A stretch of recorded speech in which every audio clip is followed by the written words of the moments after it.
죄의 유전을 갖지 않고 이 땅에 성육신하신 예수 그리스도 그분께서는 이 땅에서 살아가시는 동안도 그 어떤 죄의 흔적도 없이 그렇게 삶을 살아내셨습니다.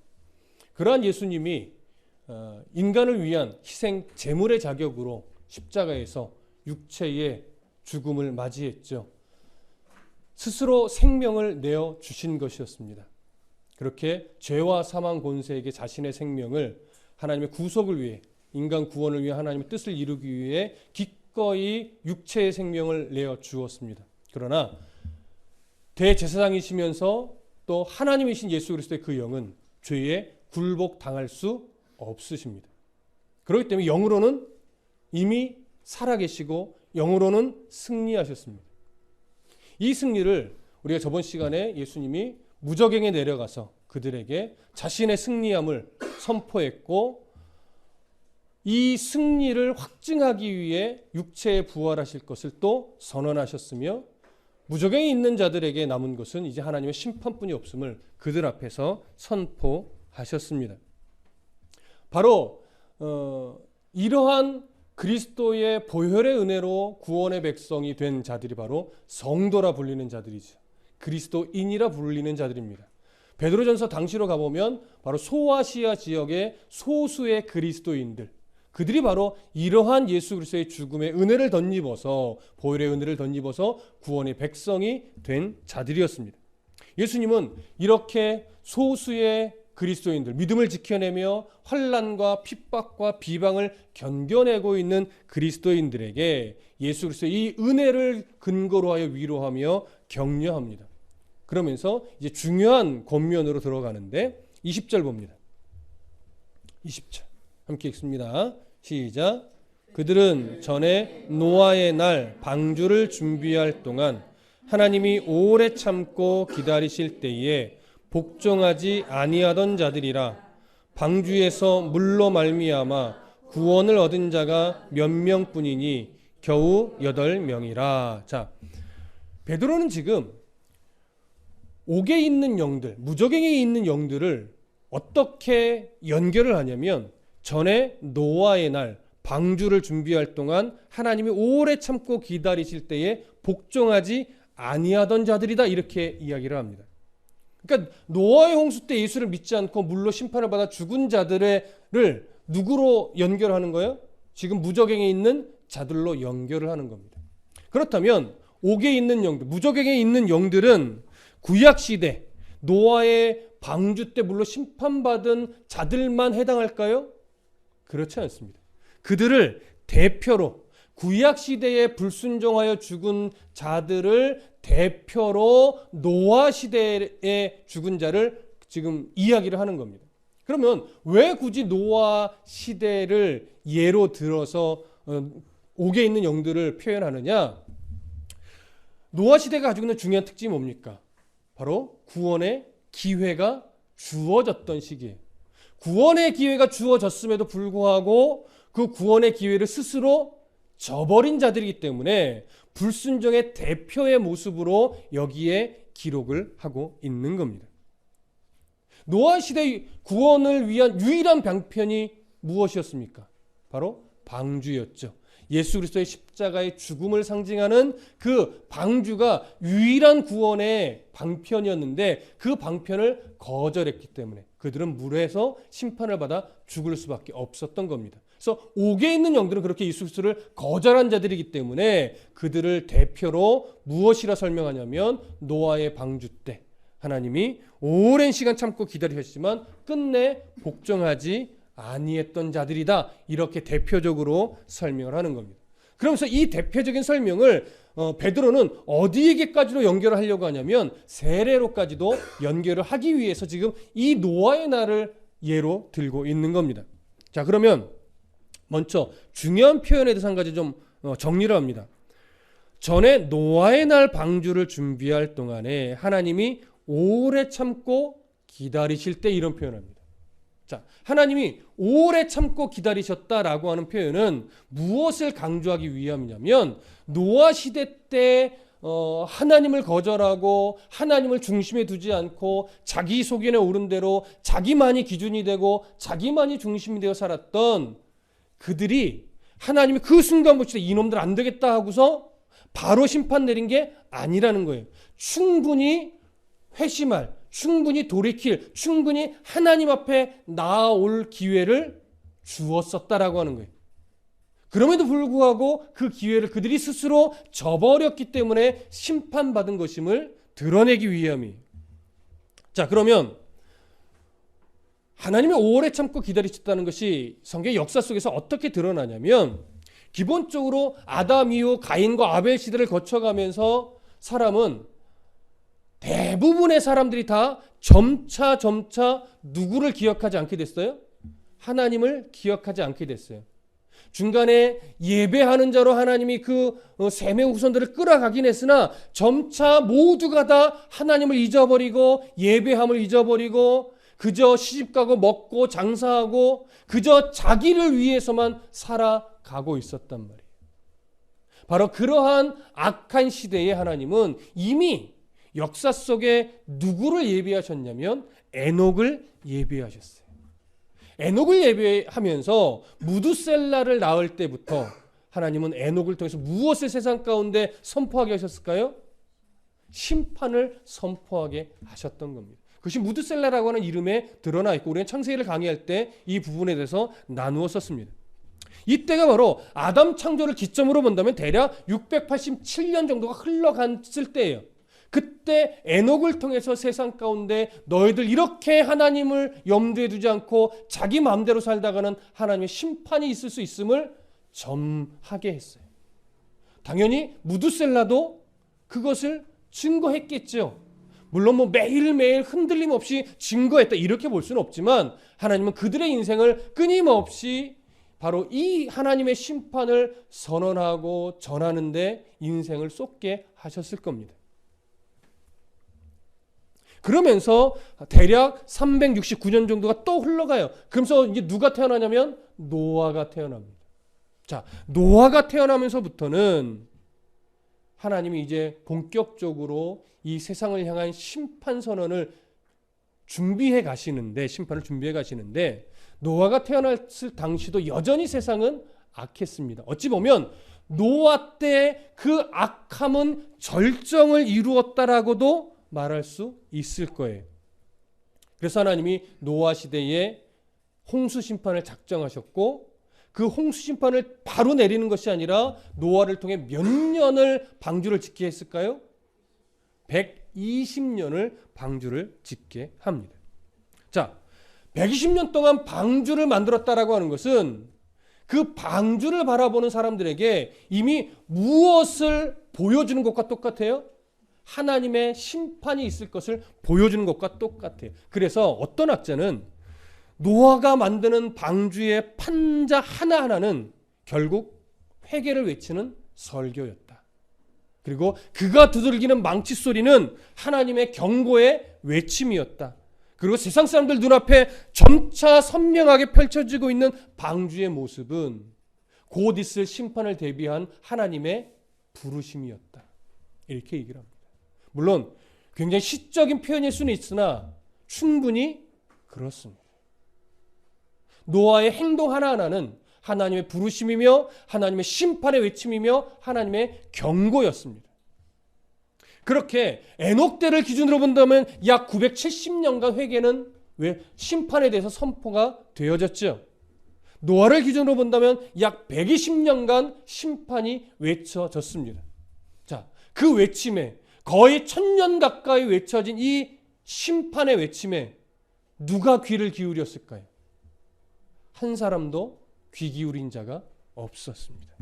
끝내 방주가 완성될 때까지 세상 사람들은 이 외침에 귀를 기울이지 않았고 하나님께 돌아오는 자가 없었습니다. 방주 안에서 구원의 기회를 얻은 자는 노아와 그의 가족들 뿐입니다.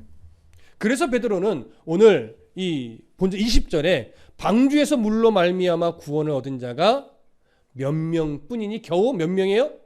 8명이라 이렇게 표현하는 겁니다. 자, 노아 당시 거의 1000년 가까이, 노아 때를 보면 120년 가까이 방주를 지으며 심판을 선포했음에도 불구하고 구원을 얻은 자가 겨우 8명뿐이에요. 여러분, 8명뿐이라고 하는 이 표현이, 베드로가 이 표현을 통해서 강조하고 싶은 게 뭐였을까요? 바로 수많은 사람들이 살았지만 다 심판에 대한 메시지를 거절하고 구원을 방주에, 하나님의 말씀대로 방주 안에 들어가 구원을 얻은 자가 기껏해야 몇 명이라는 거예요? 8명, 소수라고 하는 거예요. 이것을 어디로 끌고 오는 거냐면 베드로 당시 소아시아 지역의 성도들의 상황으로 끌고 오는 거예요. 자, 소아시아 지역의 이방 땅이에요. 그 안에 유대인들도 물론 섞여 있긴 하지만 예수를 믿는 자들 안에서도 유대인도 있고 이방인도 있지만 대부분 이방인이에요. 하지만 그 이방인의 땅에서 예수를 믿는 자가 몇 명이었을까요? 퍼센테이지로 따지면 몇 퍼센트 정도 됐을까요? 10%를 넘었을까요? 아니요. 제가 알기로 태국이라는 나라가 우리나라보다 복음이 훨씬 더 먼저 들어갔지만 여전히 몇 퍼센트 되지가 않습니다. 10% 못 넘습니다. 그만큼 복음이 들어가서 뿌리를 내리고 전반적으로 복음화가 될 수 있다라고 하는 것은요, 엄청난 복이고 또 그만큼 어려운 겁니다. 그래서 우리나라가 참 놀라운 나라인 거예요. 이 당시에 노아 시대에는 겨우 8명이었고 베드로 당시에는 정말 1, 2%도 되지 않았을 겁니다. 자, 그런 자들이 그 세상에서 대부분의 사람들이 예수를 믿지 않는 사람들이고 대부분의 사람들이 예수에 대해서 오해하고 있고 대부분의 사람들이 기독교를 핍박하며 비방하고 있어요. 자, 그 사회 속에서 그 소수의 그리스도인들이 믿음을 지키며 살기가 쉬웠을까요? 부지하기 어렵죠. 견뎌내기 어렵죠. 야, 이렇게 어떻게 사냐, 정말 막막하죠. 자, 그런 상황 속에 놓인 그리스도인들에게, 소수의 그리스도인들에게 절망하지 말고 두려워하지도 말라는 거예요. 왜? 노아 시대 때 우리가 그렇게 존경하고 바라는 노아도 그 소수에 해당하는 사람들이었다라고 하는 거예요. 겨우 8명이죠. 그 8명이 120년간 수많은 사람들의 조롱과 손가락질을 견디며 그들에게 하나님의 심판을 선언했고 그 심판이 외쳐져도 누구 하나 귀를 기울이지 않았지만 끝까지 노아는 하나님의 명령대로 방주를 120년 동안 지어냈고 그 속에 들어가서 결국 그들만 구원에 이르렀다라고 하는 거예요. 그러니 소아시아 지역에 있는 성도들 두려워 말고 절망하지 말고 지금 그 믿음을, 노아를 기억하면서 어떻게 해라? 견뎌내라. 신앙을 지켜내라. 너희들이 이미 뭐와 같다? 방주 안에 탄 구원의 백성과 같다. 그러니 힘을 내고 용기를 가져서 그 세월들을 견뎌내라는 거지. 여러분, 오늘날 또 다르지 않습니다. 여러분, 한국 땅을 보아도 정말 많은 이들이 예수를 믿는 자 무리에 속해 있지만 예수를 믿는 자보다 여전히 믿지 않는 자가 훨씬 더 많습니다.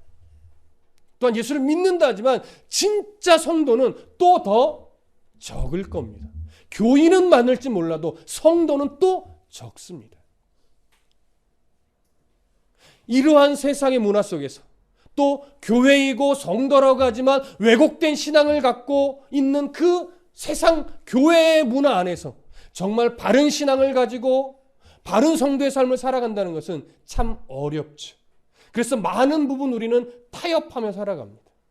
많은 부분 우리는 한쪽 다리는 세상에 걸치고 한쪽 다리는 교회에 걸치며 어느 때는 교회 쪽에 좀 치우친 것 같고 어느 때는 세상 쪽에 더 치우친 것 같고 이렇게 무게중심을 잡고 옮겨가며 살아가는 게 사실 우리들의 모습입니다.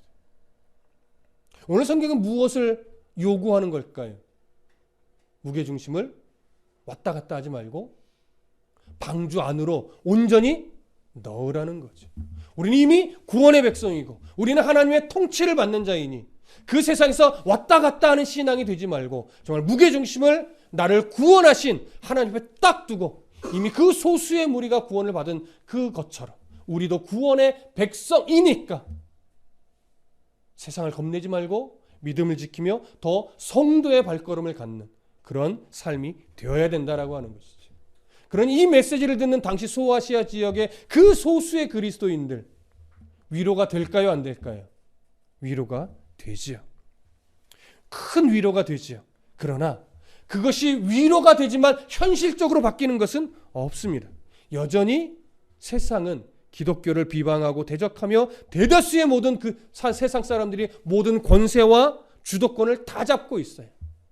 그 속에서 이 위로를 정말 큰 위로로 큰 힘으로 붙잡고 살아가는 것은 엄청난 용기가 필요할 겁니다. 그러나 그들은 지켜내야 합니다. 이겨내야 합니다. 그것이 하나님이 원하시는 것이기 때문에. 그래서 베드로는 이제 이 권면을, 이 위로를 이렇게 연결합니다. 21절 보시죠. 함께 읽습니다. 시작. 물은 예수 그리스도께서 부활하심으로 말미암아 이제 너희를 구원하는 편이 곧 세례라. 이는 육체의 더러운 것을 제하여 버림이 아니요 하나님을 향한 선한 양심의 간군이라. 자, 노아의 홍수를 이제 베드로는 무엇으로 연결하냐면 그리스도의 부활로 연결을 하시면서 그 부활의 은혜를 덧입은 세례로 연결을 합니다. 자, 여기서 말하는 이 세례는 어떤 세례일까요? 물 세례일까요? 성령 세례일까요? 여기서 말하는 것은 성령 세례입니다. 그래서 예수 그리스도께서 부활하심으로 말미암아 이제 너희를 구원하는 편이 곧 세례라. 그 세례를 이렇게 설명해요. 이는 육체의 더러운 것을 제하여 버림이 아니요 하나님을 향한 선한 간구다. 그러니까 물은 세례는 우리가 예수 그리스도의 보혈의 은혜로 말미암아 받은 이 세례는 우리의 구원을 확증하는 것으로서 단순하게 물로 육체를 깨끗하게 하는 물로 씻음과 차원이 다르다는 거예요. 그러면서 우리가 구원에 이른 이 세례를 어떻게 설명하냐면 하나님을 향한 선한 양심의 간구래요. 이 하나님을 향한 선한 간구라는 번역이 조금 우리의 이해를 좀 혼란스럽게 합니다. 자, 선한 양심의 간구라라고 하는 부분을 헬라어로 보면 에페로테마라고 하는 단어입니다. 이 단어가 가지고 있는 중요한 뜻이 세 가지가 있는데 하나는 질문, 또 하나는 고백, 또 하나는 서약 이런 의미가 있습니다. 한글 번역은 이 세 가지 의미 중에 질문이라고 하는 의미를 적용해서 간구라고 번역을 한 것으로 보입니다. 근데 여러분 선한 양심의 간구다. 이 우리가 이해하기가 좀 어려워요. 우리가 구원의 백성, 세례를 받은 구원의 백성이 됐는데 구원의 백성이 된 것이 무엇과 같다는 거예요? 선한 양심의 간구와 같대요. 이게 뭐라고 설명을 해야 되죠? 어려워요.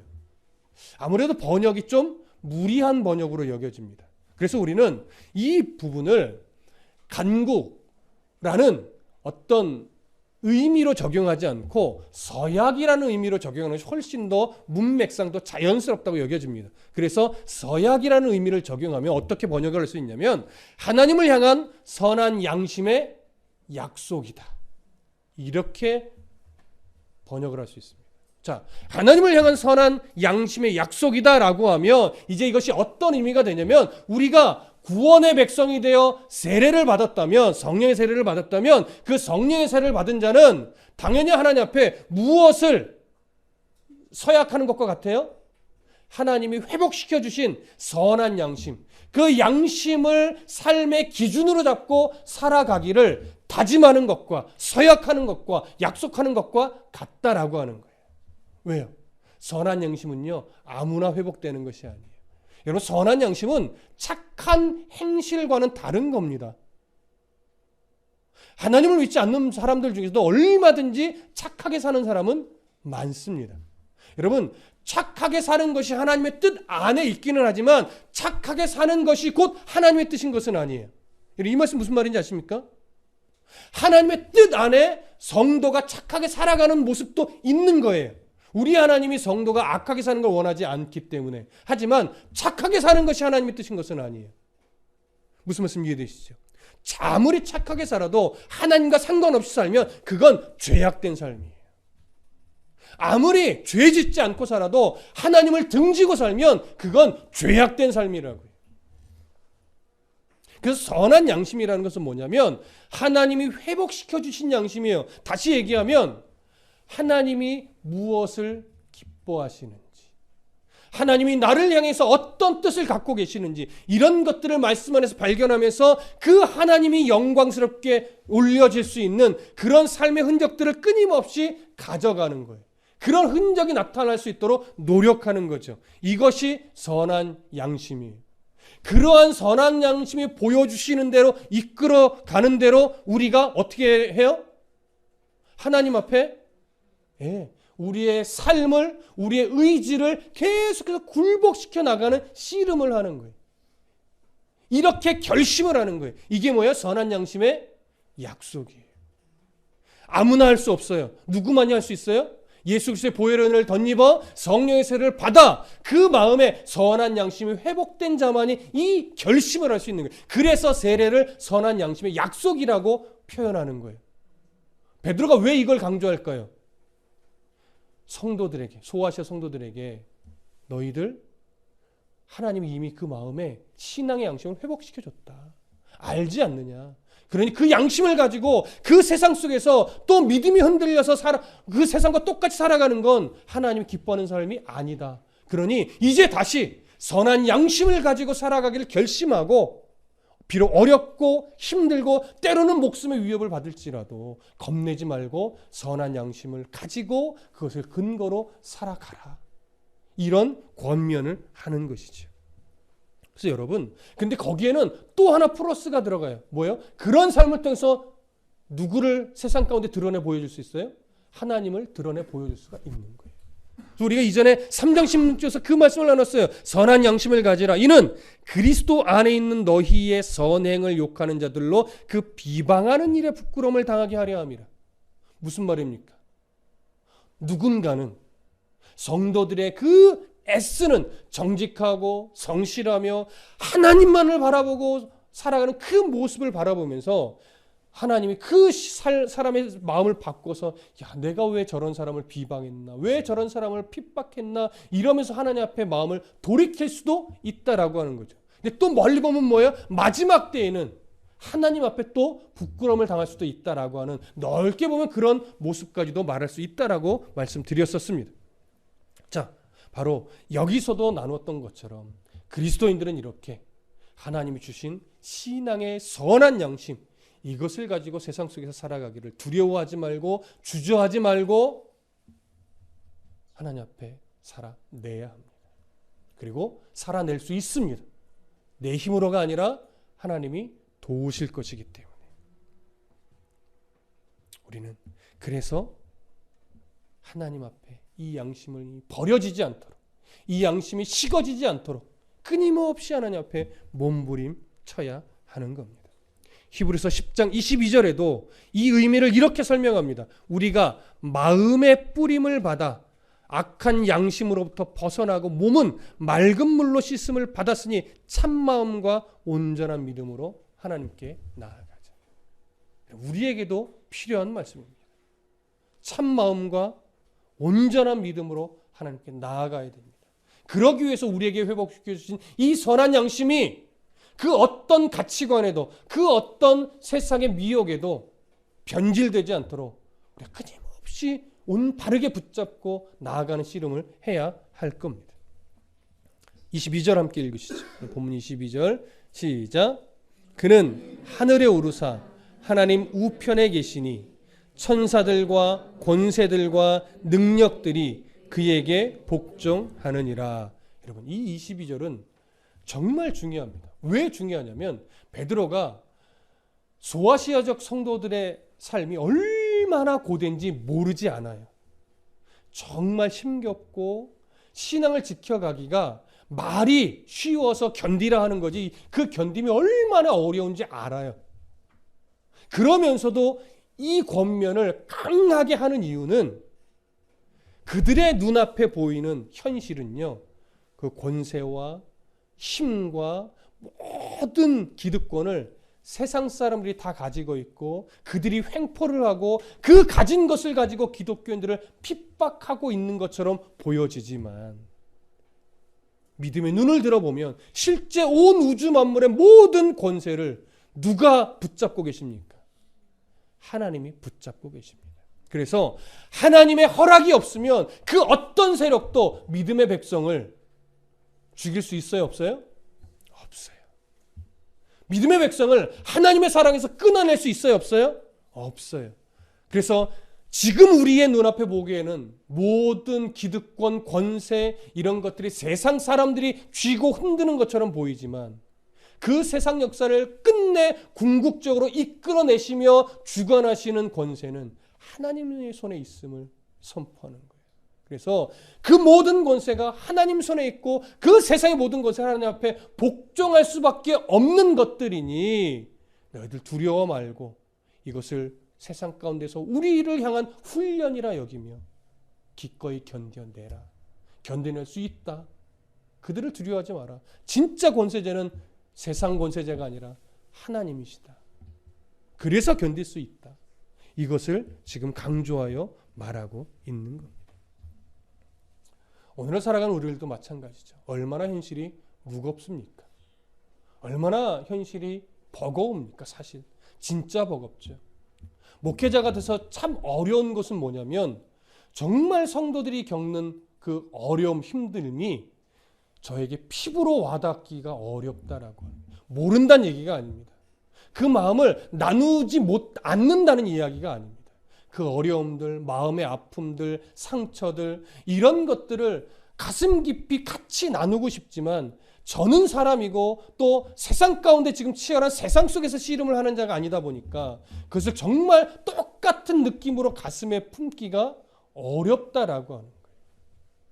하지만 그래서 늘 기도하는 것 중에 하나가 뭐냐면 하나님, 저는 성도들의 아픔, 어려움, 상처들을 같이 느끼고 같이 아파하고 같이 울어주고 싶지만 그것이 마음처럼 되지 않습니다. 그러니 하나님께서 성도들의 마음을 위로하시고 성도들의 상처를 싸매어 주시고 성도들의 버거움에 하나님 은혜를 부으셔서 하나님이 힘이 되어주고 위로가 되셔서 그 성도들을 일으켜 세워 주십시오. 용기를 주십시오. 은혜를 주십시오. 저는 그렇게밖에 기도를 못해요. 여러분들의 힘은 어디서 옵니까? 여러분들의 위로는 어디서 옵니까? 목회자에게서 오는 것 아니죠. 목회자에게서부터 위로받는 건 한시적이에요. 잠깐이에요. 그러나 하나님으로부터 위로를 받는다면 그것은 영원한 위로이죠. 무엇을 볼 때 정말 하나님이 나의 위로자임을 우리가 느낄 수 있어요? 모든 세상의 그 위에 우리 하나님이 주권자로 계신다. 그 어떤 권세자도 나를 함부로 해야 할 수 없다. 저들이 나를 지금 해코지한다면 그것은 나를 단련하시는 하나님의 섭리 가운데 그를 나를 향한 그저 단련의 도구로 쓰는 것뿐이다. 라고 하는 자신감과 시선이 바뀌어야 돼요.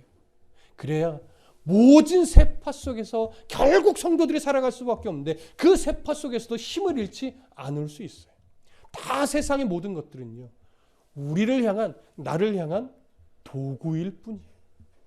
그렇게 생각하십시오. 아니, 그게 맞습니다.